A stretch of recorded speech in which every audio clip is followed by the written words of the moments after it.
The first focus of this rehabilitation program will be to restore range of motion. One of the first exercises that is going to be introduced to the patient for reestablishing range of motion are pendulums. I'm now going to demonstrate the pendulum with the help of my patient and also the progressions for it. Okay, so what I'm first going to have you do is I'm going to have you take your left hand and place it on the table for me, and I want you to counterbalance your feet, so I want you to drop your right foot back.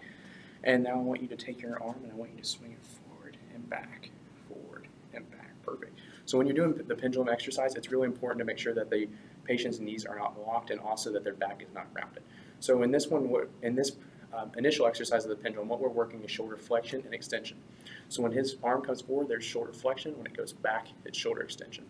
So now we're going to do the progression for this exercise. And the progression, what we're going to do is we're going to focus on the varying ranges of motion, such as adduction, abduction, and also circumduction of that shoulder. So now for the progression, what I want you to do is I want you to move your feet shoulder width apart to each other.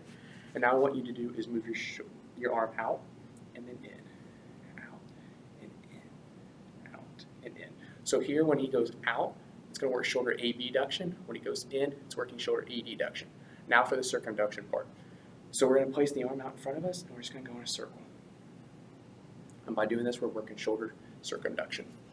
So now for the second exercise in range of motion, I really am going to focus on the scapula here, just because scapular dyskinesia can be a big indicator for potential shoulder problems.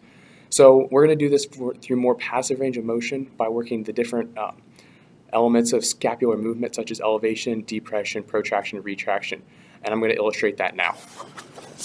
So I'm going to have the patient lie on their left side, since it's the right shoulder that's affected.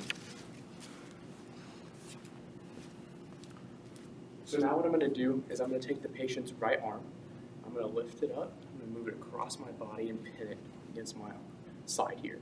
Then with my top hand, I'm going to feel around for that supraspinous fossa of the scapula. And with my other hand, I'm going to feel for the inferior angle of that scapula.